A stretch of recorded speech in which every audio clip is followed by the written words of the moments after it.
NEET और JEE की तैयारी, ये नाम सुनते ही दिमाग में किताबों का एक बड़ा सा पहाड़ और कंफ्यूजन का एक गहरा सा चक्रव्यूह सा बन जाता है ना?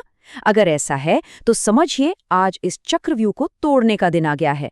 चलिए एक ऐसी स्मार्ट और सीधी सादी स्ट्रैटेजी को समझते हैं जो न सिर्फ कंफ्यूजन को जड़ से खत्म करेगी बल्कि टॉपर्स की लिस्ट में अपनी जगह बनाने में भी मदद करेगी। हर तरफ से सलाहों की जैसे बाढ़ सी आ जाती है। अरे ये किताब पढ़ लो, वो कोचिंग ज्वाइन कर लो, नहीं नहीं उस वाले के नोट्स बेस्ट हैं। इस पूरे शोर में तैयारी एक सीधी सड़क पर चलने के बजाय एक भूल भुलैया में भटकने जैसा लगने लगता है। और नतीजा, ढेर सारा कीमती समय बर्बाद और हाथ लगती है सिर्फ और सिर्फ निराशा। तो इस भटकाव को हमेशा के लिए खत्म करने के लिए हमारा आज का सफर इन 5 पड़ावों से गुजरेगा। हम सबसे पहले समस्या की जड़ को पकड़ेंगे, फिर आरकेसी की एक मजबूत नींव रखेंगे, उसके बाद एग्जाम के लिए जबरदस्त प्रैक्टिस करेंगे, पढ़े हुए को दिमाग में हमेशा के लिए लॉक कर देंगे और आखिर में जानेंगे सफलता के वो सुनहरे नियम। तो चलिए सबसे पहले बात करते हैं हमारे सबसे बड़े दुश्मन की। ये है इन्फॉर्मेशन ओवरलोड की प्रॉब्लम, मतलब जरूरत से कहीं ज्यादा जानकारी का बोझ। ये हैं वो कुछ सबसे आम गलतियां जो तैयारी के रास्ते में स्पीड ब्रेकर का काम करती हैं। 10 अलग अलग किताबें पढ़ने से ज्ञान नहीं बढ़ता बल्कि कंफ्यूजन बढ़ता है। और अगर एनसीईआरटी जैसी मजबूत नींव को ही इग्नोर कर दिया तो फिर सफलता की इमारत खड़ी कैसे होगी? बिना रिवीजन के सब भूल जाना और पुराने पेपर्स को देखकर डरना, ये सब एक बिखरी हुई तैयारी के ही लक्षण है। तो फिर सही रास्ता क्या है? ये रहा सक्सेस का मूल मंत्र। देखिए, बात ज्यादा घंटे या ज्यादा किताबें पढ़ने की है ही नहीं। बात है कॉन्सेप्ट्स को एकदम शीशे की तरह साफ समझने की, फिर उसे बार बार दोहराकर दिमाग में बैठाने की और ठीक वैसी ही प्रैक्टिस करने की जैसी एग्जाम में आने वाली है। याद रखिए, स्मार्ट वर्क हमेशा हार्ड वर्क से एक कदम आगे रहता है। तो अब जब हमने प्रॉब्लम को अच्छे से समझ लिया है तो चलिए इसके सॉल्यूशन की तरफ बढ़ते हैं। और यहीं से शुरू होती है आरकेसी सिस्टम की कहानी, जो तैयारी की एक मजबूत और भरोसेमंद नींव रखती है।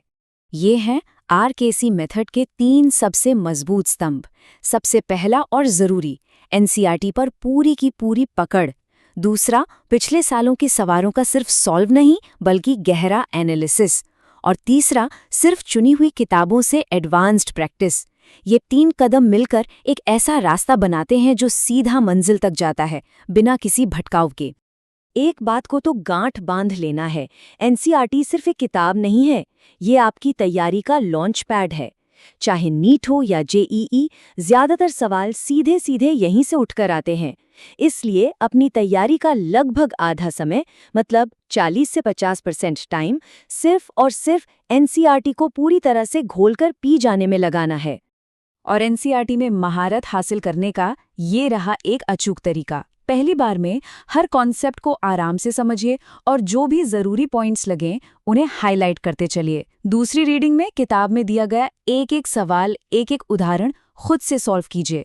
और तीसरी बार में सारे जरूरी फैक्ट्स, फॉर्मूला और रिएक्शंस को दिमाग में अच्छे से सेट कर लीजिए। लक्ष्य एकदम साफ है। एनसीईआरटी की हर एक लाइन, हर डायग्राम, हर टेबल पर 100% कमांड। इसमें कोई भी समझौता नहीं।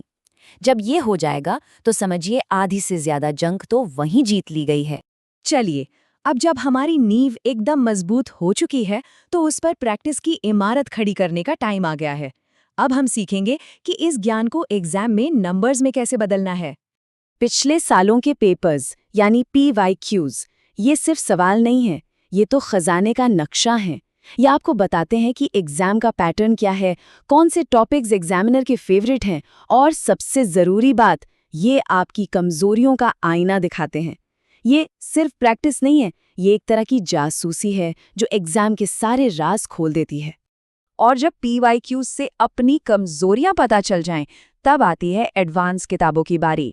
लेकिन यहाँ पर भी एक स्मार्ट चाल चलनी है। पूरी की पूरी किताब नहीं पढ़नी है, सिर्फ उन्हीं टॉपिक्स के सवाल लगाने हैं जिनमें दिक्कत आ रही है। इसे कहते हैं सर्जिकल स्ट्राइक, मतलब सीधा निशाने पर वार। ये कुछ बेहतरीन किताबें हैं जिनका इस्तेमाल इस टारगेटेड प्रैक्टिस के लिए किया जा सकता है। लेकिन याद रहे, गोल्डन रूल, एक सब्जेक्ट के लिए सिर्फ एक प्रैक्टिस बुक। किताबों का ढेर लगाने वाली गलती से बचना है। तो ये है आरकेसी स्ट्रैटेजी का एकदम सीधा साधा फॉर्मूला। पहले एनसीईआरटी को 3 बार पढ़कर मजबूत करो, फिर पीवाईक्यूज से अपनी कमजोरियां ढूंढो और फिर सिर्फ उन्हीं कमजोरियों को दूर करने के लिए एक रेफरेंस बुक का सहारा लो। एकदम साफ, सटीक और बहुत असरदार। अच्छा, पढ़ भी लिया, प्रैक्टिस भी कर ली, लेकिन अगर कुछ हफ्तों बाद सब दिमाग से साफ हो गया तो ये एक बहुत बड़ी प्रॉब्लम है। तो चलिए अब सीखते हैं कि इस मेहनत से कमाए हुए ज्ञान को दिमाग में हमेशा के लिए लॉक कैसे करना है। ये है मेमोरी का सबसे शक्तिशाली नियम, 333 रिवीजन रूल।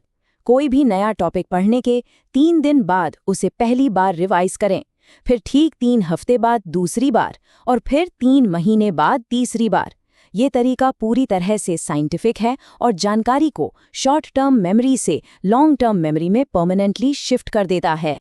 और इस रिवीजन को तेज और आसान बनाने के लिए अपने खुद के छोटे छोटे नोट्स बनाइए। इन नोट्स में सिर्फ सबसे ज़रूरी चीज़ें होनी चाहिए, जैसे फॉर्मूला, ज़रूरी रिएक्शन मैकेनिज्म या वो बातें जो बार बार भूल जाते हैं। यकीन मानिए ये नोट्स एग्जाम के आखिरी दिनों में किसी ब्रह्मास्त्र से कम नहीं होंगे। अब हम अपने सफ़र के आखिरी पड़ाव पर पहुंच चुके हैं। चलिए इस पूरी स्ट्रैटेजी का जो सार है उसे कुछ ऐसे नियमों में समझते हैं जिन्हें कभी भी नहीं भूलना है। ये है वो सुनहरा नियम जो हर तरह के कन्फ्यूजन को जड़ से खत्म कर देगा। एक सब्जेक्ट के लिए, थ्योरी के लिए सिर्फ और सिर्फ एनसीईआरटी और प्रैक्टिस के लिए पीवाईक्यूज के साथ कोई भी एक स्टैंडर्ड किताब। बस इससे ज़्यादा कुछ भी नहीं। जब भी मन भटके इस नियम को याद कर लेना है। तो सफलता का पूरा रास्ता इन 4 कदमों में ही छिपा है। सबसे पहले एनसीईआरटी पे कब्जा, फिर पीवाईक्यूज को अपना गाइड बनाना, सिर्फ पढ़ना नहीं बल्कि चुन चुन कर सवालों की प्रैक्टिस करना, और पढ़े हुए को कभी ना भूलने के लिए लगातार रिवीजन करते रहना।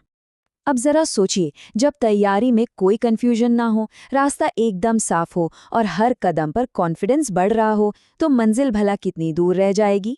एक सही और अनुशासित स्ट्रैटेजी के साथ सिर्फ एग्जाम में सफलता ही नहीं बल्कि उस पूरी जर्नी को जीतने का एक सुकून भी हासिल होता है। तो अब एक्शन लेने की बारी है।